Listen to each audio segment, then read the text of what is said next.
Good morning. This is day 3 इन श्रीनगर और आज हम जा रहे हैं सोनमर्ग। तो निकल चुके हैं अपनी शिकार राइड से और सेम एज यूजुअल वहाँ से कैब पकड़ेंगे घाट नंबर 14 से और फिर निकल पड़ेंगे सोनमर्ग। सोनमर्ग यहाँ से काफ़ी दूर है, अराउंड 100 किलोमीटर से ऊपर है, तो 2 घंटे 2.5 घंटे के आसपास वहाँ लग जाता है। तो जल्दी निकल रहे हैं, सुबह के बज रहे हैं 9:15 और हम निकलेंगे फटाफट यहाँ से ताकि जल्दी वहाँ पहुँचे। फिर वहाँ जो भी एक्टिविटीज़ होंगी वो हम करेंगे, उसके बाद हम आ जाएंगे घर वापस टाइम से, क्योंकि आज हमारा कश्मीरी डिनर होने वाला है जैसे कि अंकल जी ने हमें प्रॉमिस कर रखा है। तो निकल रहे हैं, हवा बहुत ठंडी ठंडी लग रही है आँखों में। तो निकलते हैं सीधा घाट नंबर 14 और बैठ कर अपनी कैब पर निकलते हैं सर।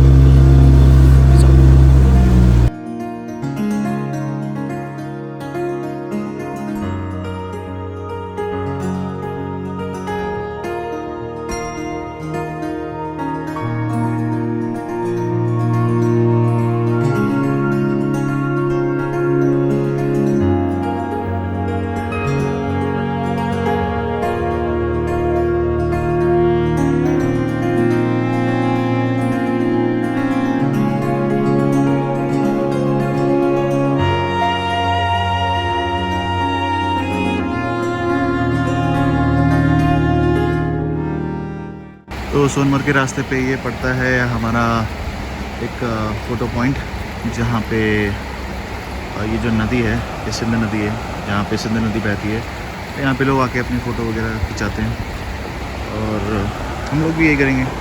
और ये जो ब्रिज है जो आप सामने देख रहे हैं, ये भैया बता रहे थे कि 35 साल लगे इस ब्रिज को बनने के लिए। इस ब्रिज के ठीक बगल से एक पुराना ब्रिज भी जाता है।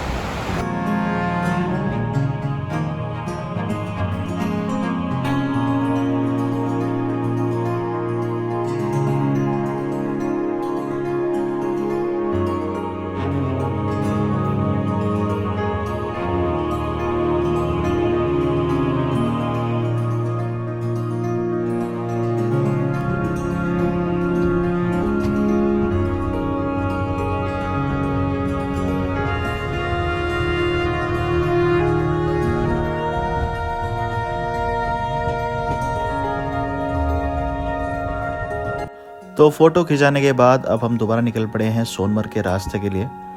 अभी जिस रोड पे हम चल रहे हैं वो है NH1 हाईवे, और यही हाईवे आगे जाके द्रास होते हुए आपका लद्दाख में मिलता है, लेह लद्दाख में मिलता है। और कुछ ही देर में हम सोनमर्ग पहुंच जाएंगे, क्योंकि 2.5 घंटा यहाँ से लगता है श्रीनगर से आपको सोनमर्ग पहुँचने के लिए। तो चलते हैं आगे।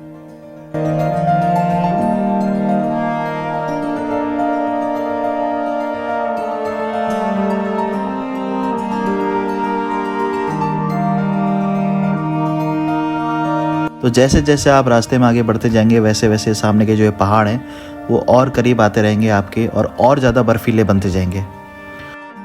और भैया बता रहे थे कि एक टाइम पे इतनी बर्फ़ पड़ जाती है ठंडी के टाइम पे कि सिर्फ घोड़े ही जा सकते हैं आगे, और कार जो और व्हीकल्स हैं उनको एक जगह तक ही अलाउ किया जाता है, उसके बाद से आगे जो है घोड़े लेके जाते हैं। और पूरे इस सफ़र में जो सिंध नदी है वो आपके साथ चलती है, और लगभग 1.5 घंटे की ट्रैवल के बाद आपको फाइनली वो गेट दिख जाता है जहाँ पे लिखा होता है वेलकम टू सोनमर्ग। तो सोनमर्ग यहाँ से सिर्फ 5 किलोमीटर की दूरी पे आप अपने मेन बेस पे पहुँच जाएंगे, जहाँ से आपकी थाजीवास ग्लेशियर के लिए जो आपकी राइड है वो आप ले सकते हैं, या अगर आपको 0 पॉइंट अगर आपको अगर आगे जाना है तो आप वहाँ जाने के लिए भी कैब ले सकते हैं। और भैया ने बताया कि हम ऑलमोस्ट पहुँच चुके हैं। तो लेफ्ट हैंड साइड आपका पड़ता है पार्किंग एरिया, और राइट हैंड साइड जो रास्ता जा रहा है वो जा रहा है थाजीवास ग्लेशियर के लिए।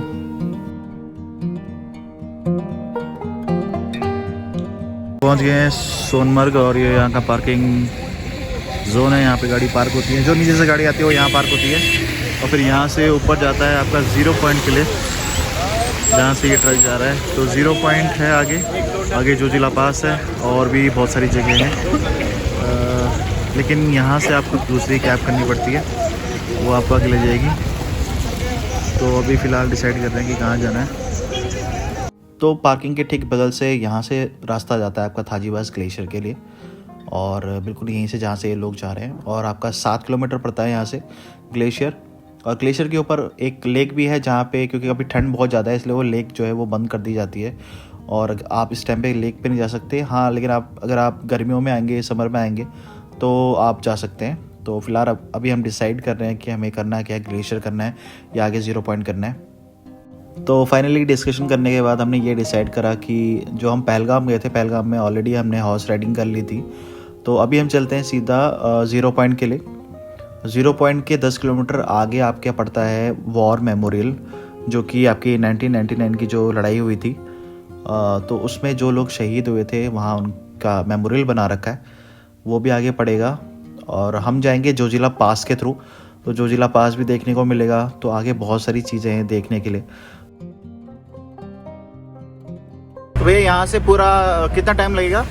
2 घंटे आने जाने का और 1 घंटे उधर आप खेलेंगे, मतलब 3-3.5 घंटे में ना। हाँ। तो जैसे मैंने आपको पहले बताया था कि जब भी आप कहीं पे टूरिस्ट प्लेस पे पहुंच जाते हो, जैसे पहलगाम, गुलमर्ग हो गया, अभी हम सोनमर्ग में हैं, तो यहाँ से आगे आपको यूनियन की कैब लेके जाती हैं।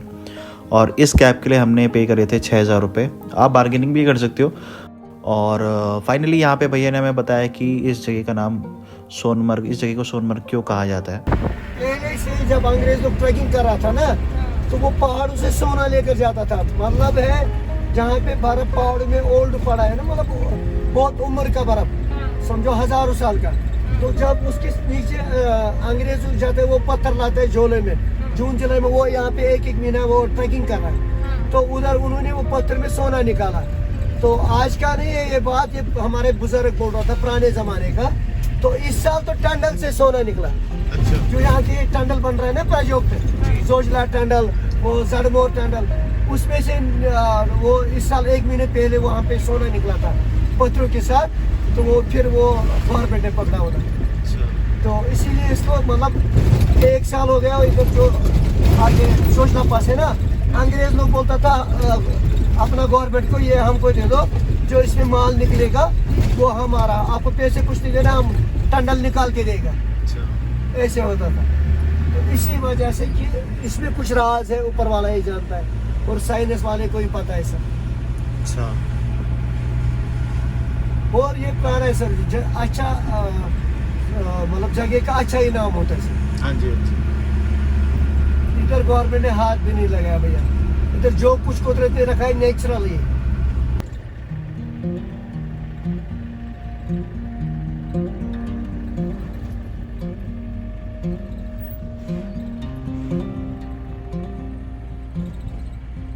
पीछे वाला, हाँ जी, हाँ जी, ये बालटाल का पहाड़ है। जब इसके पीछे अंदर से जा रहा है, फिर उसके पीछे से आ रहा है जो ऊंचा वाला पहाड़ दिखता है, इसी के पीछे गुफा है अमरनाथ में।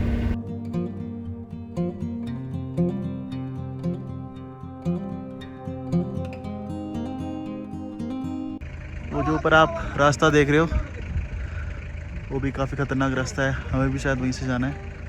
और हम जैसे मैंने बताया था सोनमर्ग से हम आगे आ गए, 0 पॉइंट जा रहे हैं और 0 पॉइंट के आगे भी जाएंगे, देखते हैं। और ये बिल्कुल सामने से पूरा बर्फीला पहाड़ है। और जैसे भैया ने बताया था कि जो चोटी है, इस चोटी के पीछे अमरनाथ की गुफा है और इनके बीच से जाना पड़ता है रास्ता, घोड़े ही जाते हैं। तो हम ऑलमोस्ट अमरनाथ हमारे अगल बगल ही होगा। अगर मान लीजिए अगर हम यहाँ पे इस साइड हैं तो अमरनाथ हमारी इस साइड होगा। तो आगे चलते हैं, गाड़ी में बैठते हैं और फिर आगे निकलते हैं।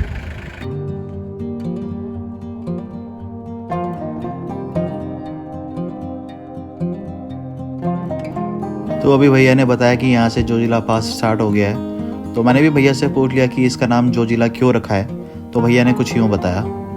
गाना सुनते हैं? हाँ जी, टूरिस्ट बोलता है वो ही सुनते हैं। हाँ जी, हाँ जी। ये इसका नाम जोजिला पास क्यों रखा? बोला जोजिला नाम कोई असली मतलब जोजिला पहाड़ इसका नाम है। अच्छा, पहाड़ माने ऊंचा। हाँ जी, मतलब ऊंचा जगह जाना है, तो पास ये ऐसे ही मतलब नाम पे इन्होंने रखा जोजिला पास, यानी सोनमर्ग में पास ही है, नजदीक है। अच्छा, सोनमर्ग से आगे नजदीक है, तो ये सोनमर्ग से आगे 20 किलोमीटर पड़ता है। अच्छा। नीचे इसका बालटल है, ऊपर जोजिला पास।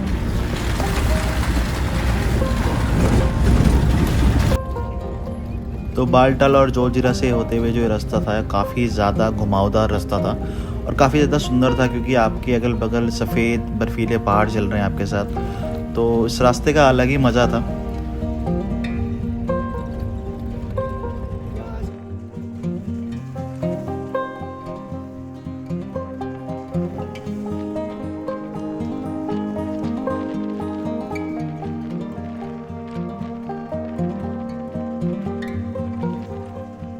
तो पहुंच गए हैं हम 0 पॉइंट पे, लेकिन हम जाएंगे यहाँ से सीधा आगे वॉर मेमोरियल की तरफ। और वॉर मेमोरियल वहाँ थोड़ी देर टाइम स्पेंड करेंगे, थोड़ा वहाँ देखेंगे, और उसके बाद वापसी में फिर हम यहाँ पे आएंगे 0 पॉइंट पे, थोड़ा यहाँ पे देखने के कि हम क्या कर सकते हैं, क्या एक्सप्लोर कर सकते हैं। तो चल रहे हैं यहाँ से सीधा आगे।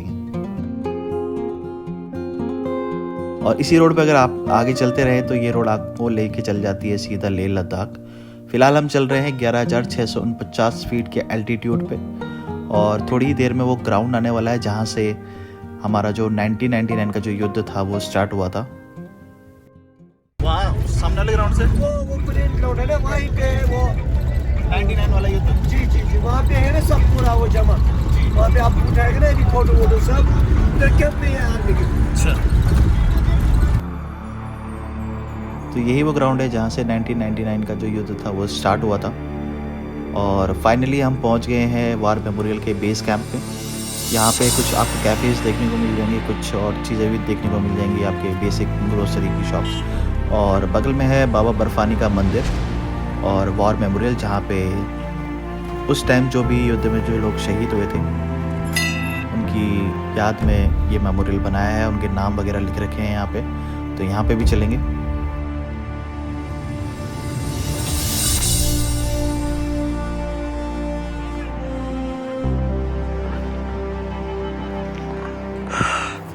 गम शूज़ पहने हैं इसलिए अंदर नहीं जा रहा हूँ, यहीं से माथा टेक रहा हूँ। जय बर्फानी बाबा जी।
तो वॉर मेमोरियल देखने के बाद अब हम दोबारा आ गए हैं ज़ीरो ग्राउंड पे, और ज़ीरो ग्राउंड पे भैया ने गाड़ी लगा दी है। और अब हम नीचे जा रहे हैं थोड़ा एक्सप्लोर करने के लिए कि यहाँ पे क्या क्या है, कुछ स्पोर्ट्स जो हम कर सकते हैं, या अगर स्पोर्ट्स नहीं है तो काफ़ी बड़ा ग्राउंड है ये।